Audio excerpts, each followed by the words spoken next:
तर मंडळी आज आपल्या इथे घरचं मैदान होतं कासेगावातील आणि हे दादा आहेत आणि त्यांची मित्रांनो घाटी गटामध्ये मित्रांनो 2 नंबर आलेला आहे आणि गुलालात आहे मित्रांनो जोडी। आणि जर बघायला गेलात ना तर आपल्याला हे दादा कुठचे आहेत आणि आज आपल्या इथे मैदान कसं होतं ते पण आपल्याला त्यांच्या तोंडातून आपल्याला काही 2 शब्द ऐकायला मिळणार आहेत ते आपण पाहणार आहोत। कारण मित्रांनो नंदी तर भारीत आहेत, कारण नंदींचे आजकाल पहिरे ठरले जातात आणि त्याच्यातून मग जोड्या आपल्याला गुलालात भेटल्या जातात आणि खूप सारे नवीन चेहरे पाहायला मिळत असतात यूट्यूबच्या माध्यमातून।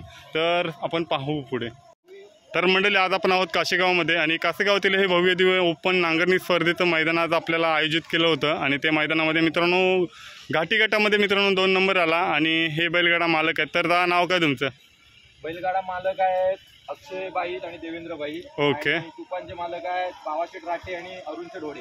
ओके। मित्रमंडळाचं नाव आहे मनोहर चारके मित्रमंडळ। ओके। तर तुमचं गाव कोणतं बोललात? आमचं गाव खुद्द चिंचगरी। ओके। पण आमचं बैल एक असतो शिरवली, एक असतो कामत्यामध्ये। ओके। तर कामत्यामध्ये कोणता बैल आहे? कामत्यामध्ये हा शिवा बैल असतो आणि तो आहे तो हा शिरवलीमध्ये असतो, शिरवली चिंचगर तुफान। तर मंडळी पाहू शकता तुफानने मागे दहिवलीमध्ये पण गुलालात होता बैल आणि आज तुमचा पैरा कसा काय ठरला? म्हणजे आजचा पैरा असा काय ठरला म्हणजे काल रात्री अचानक पैरा ठरला।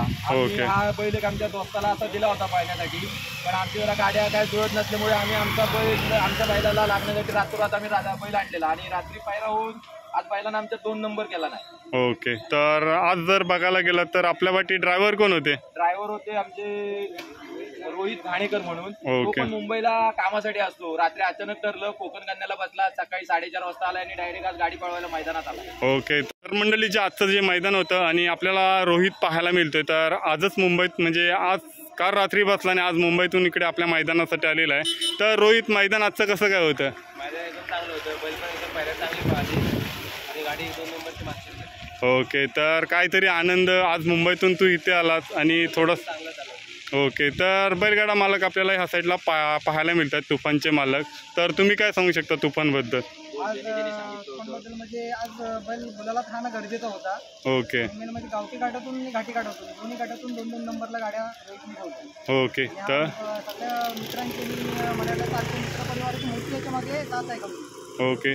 तर दादा अजून काय सांगू शकतोस की आज तुमचा बैल गुलालात आहे, पैरावा व्यवस्थित ठरलेला आहे आणि त्या पैऱ्याबद्दल काय तू सांगू शकतोस? पैऱ्याबद्दल सांगायचं म्हणजे हा बैल परवाच आम्ही बारामतीमधून आणला। गेल्या वर्षी आपल्याकडे होता पण आपण विकला होता। बारामतीमधून आपण बैल आणला, अचानक पैरा झाला, बैलांना गुलाल केला ना, आनंद आहे।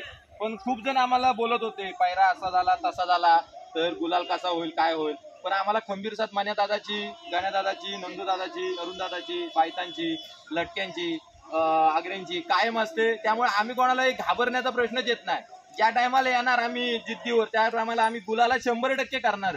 ओके। तर मंडळी पाहू शकता आज तुफान आणि इकडे काय बोलला शिवा तर यांनी 2 नंबरचे मानकरी ठरलेले आहेत कासेगावामध्ये आणि तर तुम्ही पण मैदानामध्ये दिसता तर तुम्ही काय सांगू शकता?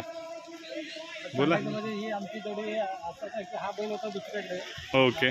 जरा म्हणजे आमची गाडी जुळत नव्हती, आम्ही तो जाऊन परत आणला रात्री 1 वाजता परत आणला आणि ज्याच्याकडे मला तर त्याने सांगितलं होतं माझ्याकडून गेल्यावर तुम्ही कशाचं गुलाल करूनच दाखवा बैलाला। आम्ही दोन्ही गटातून 2-2 नंबरला गाड्या ठेवलेल्या आहेत, त्याच्यामुळे त्या समोरच्या पार्टीनं आम्हाला कधी कमी समजा येतं नाही। आम्ही त्या दिवशी मानव घेणार सगळेजण मित्र करू असल्या दिवशी आम्ही करूनच दाखवणार। ओके।